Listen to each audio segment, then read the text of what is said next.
Hello chess friends and welcome to Jan-Krzysztof's chess channel and welcome to the Altibox Norway Chess tournament in 2020. We're now again in the round 2. It's Fabiano Caruana against Jan-Krzysztof Duda. It was a very interesting game because Fabiano won his first game against Ariantari. Jan-Krzysztof Duda lost his first game against Alireza Firouzja, but Alireza Firouzja lost his second game. Magnus Carlsen, on the other hand, has 2 wins, but his wins are from the Armageddon game, so he's not getting this whole 3 points when you that you get when you get a direct win. So when you get to an Armageddon game, then you only get 2.5 points. So now with a win against Jan-Krzysztof Duda, Fabiano Caruana can really take the lead, at least for a while. We'll see now, of course, what will happen in continuation of the tournament. But as I said, this was a very important moment now of the tournament. So let's see now what happened. Fabiano opened with the move D4, we have D5 by Duda, C4, and now C6, the Slav defense, and after C takes D5, the exchange variation. After C takes D5, we can already notice that this pawn structure is symmetrical. You see we have 5 pawns on the right side, 2 pawns on the left side, and this is really a tough battle already, I think, for Jan-Krzysztof Duda, because Fabiano Caruana is a great positional player. He knows how to improve the pieces. He knows how to find weak squares in the position. He knows how to remaneuver rooks. So he knows where to find weaknesses, where to target weak pawns, and similar ideas in chess, which are really important. Not that we only should, of course, also always search for tactics. It's very important to understand the position. And in these types of setups, I've mentioned many times, we should try to occupy from white perspective the c5 or e5 square, from black perspective the c4 and e4. So we have bishop to f4. After something like queen to b6, it's not so dangerous because you can simply play a very aggressive knight to c3. Queen to b2 doesn't work because you get knight to d5, and you see now you cannot create this very important check, and now there is also the tension here against this c7 square, so black is already in trouble. So after the move bishop to f4, we have knight to c6, e3, knight to f6, we have bishop to b5, queen to a5 doesn't work immediately because still we can play knight to c3, so that's why here bishop to d7 was played, and now knight to c3 played by Fabiano, simply healthy developing move. You see Fabiano Caruana gets his pieces on its most active squares, a6, and now bishop to d3, again remove the bishop from the attack. But now what we have at least accomplished here from white's perspective is a weakness. So with this move a6, okay, black got the tempo and kicked away the bishop. This is still common theory, but I just wanted to point you out how you, after the move a6, create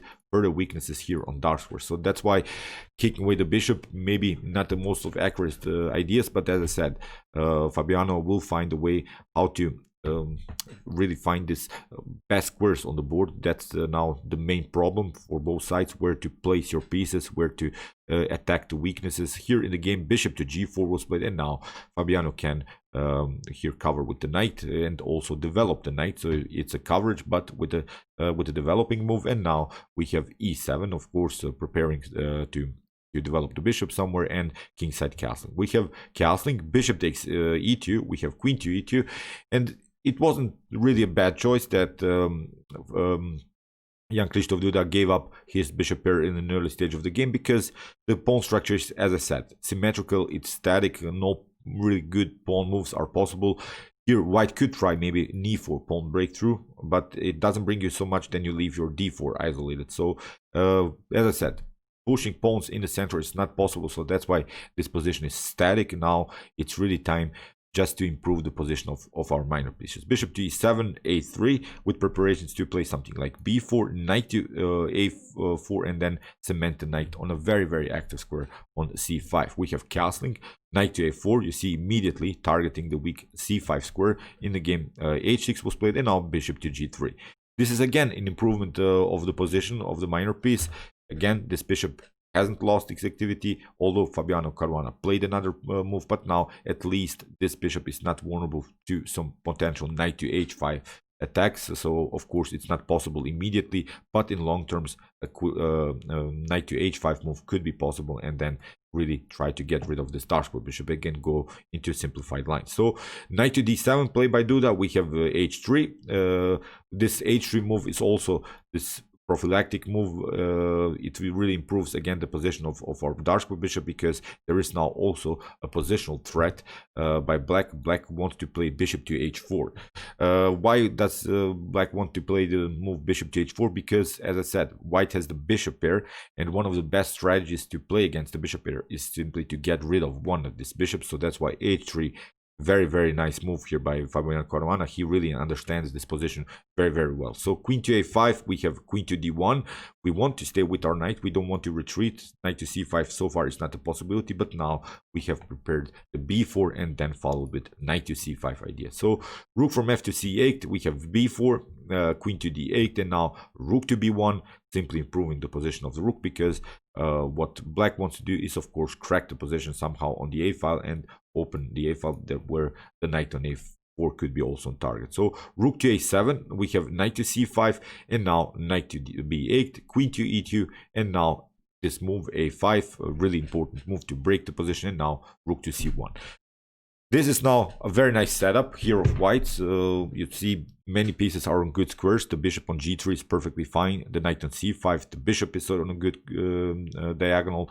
The queen is developed also with a great activity on both sides. And basically the rooks are on the best possible files on the B and C file, the semi-open C file, but also this B file, because we want to support our B4 pawn, which is of course the key protector of the C5. So knight a takes B4, a takes B4 was played, and now knight to F6 and B5 played by Fabiano Caruana. And now I think comes really the critical moment of the game, because here Duda played the move B6, and that was his main mistake, because here Fabiano Caruana can play simply knight to a6 and cement the knight further. You see the clear target here, it's the weak c7 pawn. The bishop is controlling here this pawn, although this bishop on the queen side is a little bit blocked out by its own pawn, but this pawn creates a very important space advantage, and now these minor pieces of blacks are a little bit kicked away.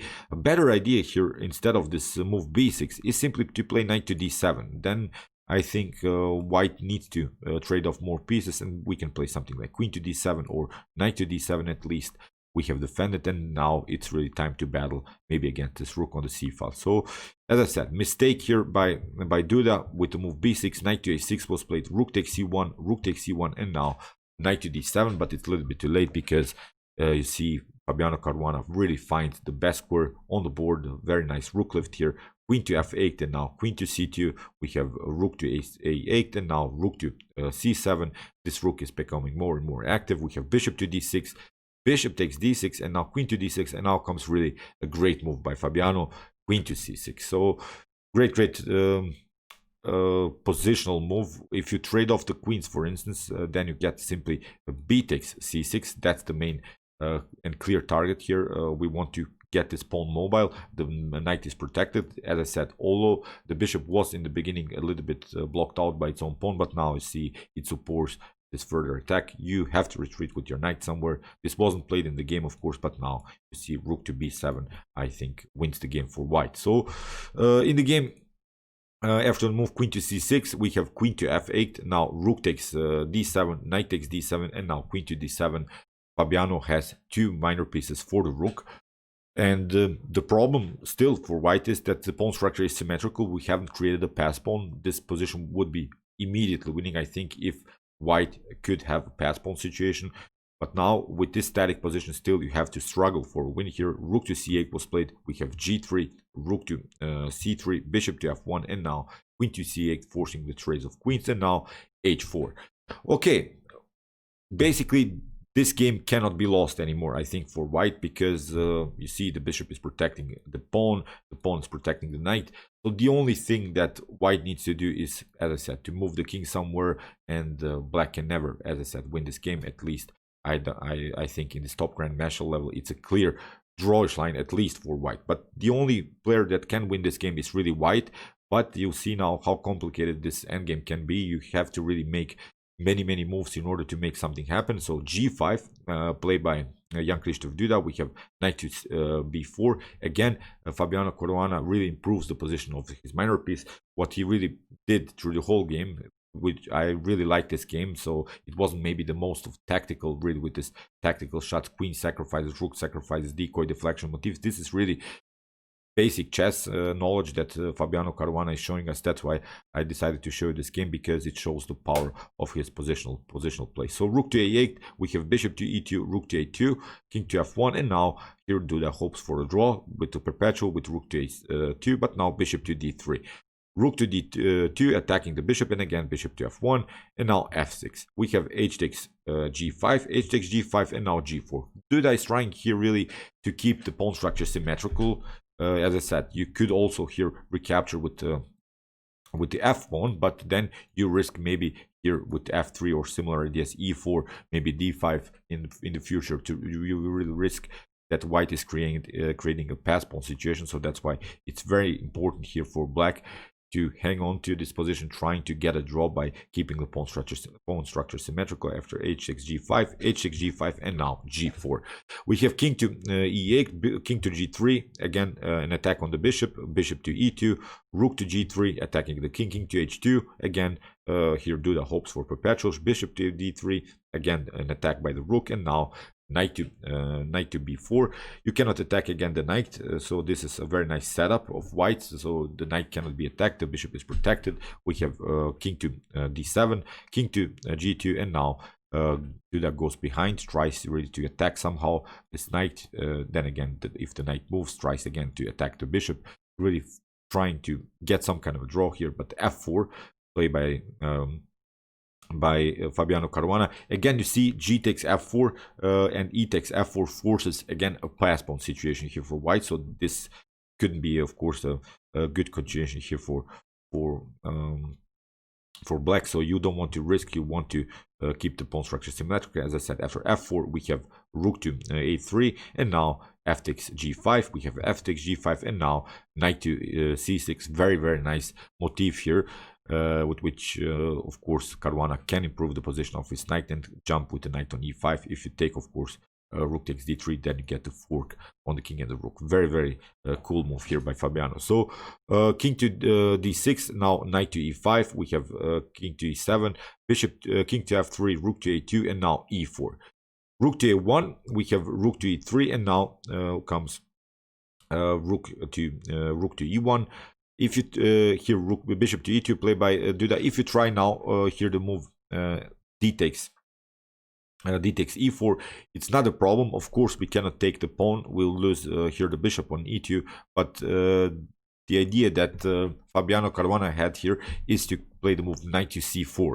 So he wants to deflect the pawn here from the defense of the c4 square, and now it's obvious that the b6 pawn is hanging and black cannot protect it, and we have reached again this position that we want to create a pass pawn situation. As simple as that. So here from white's perspective, so bishop to e2, we have rook to g1, king to f2, rook to a1, knight to f3. Here Caruana really searches for paths how to win this endgame.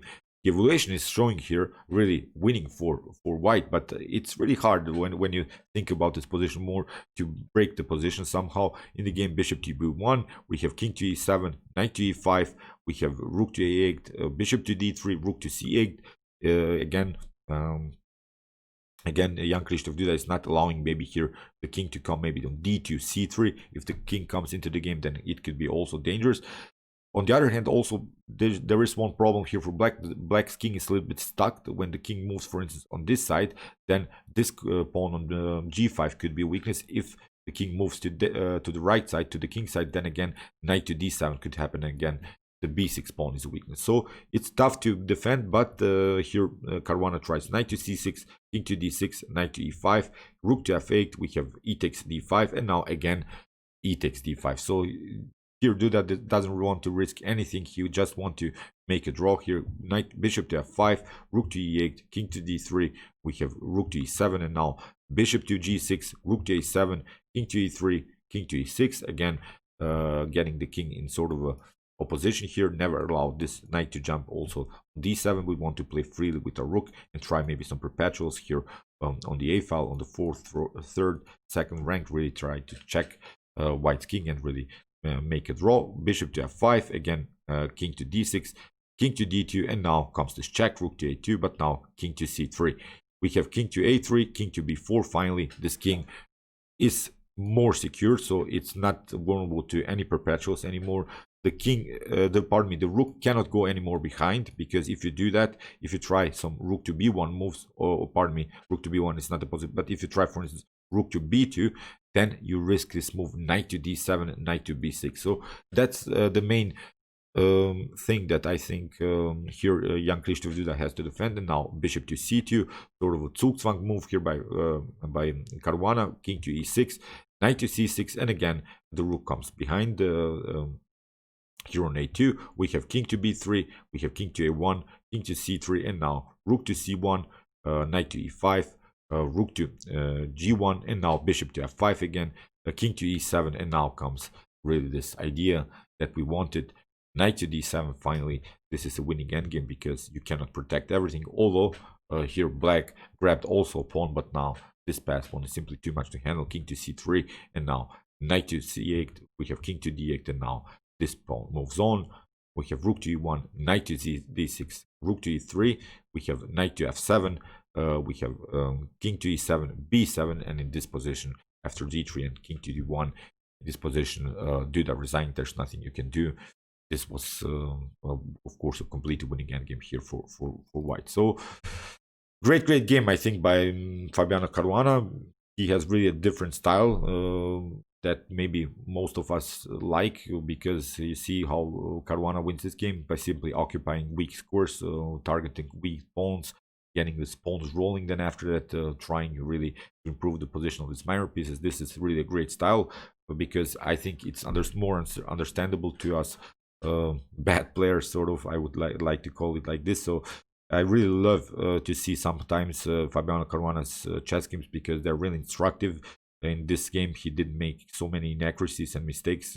Great performance, I think, by the American top grandmaster, and he's now in the lead, as I said, with 2 consecutive wins. He's the only player who has 2 wins. As I said, Magnus Carlsen has 2 wins, but both of his wins are from this Armageddon game. So when it comes to the point count, Fabiano Caruana is leading here. So, okay, I hope that you enjoyed this game. I really enjoyed it a lot. If you want to see more games from this Altibox Norway Chess tournament, check out my link.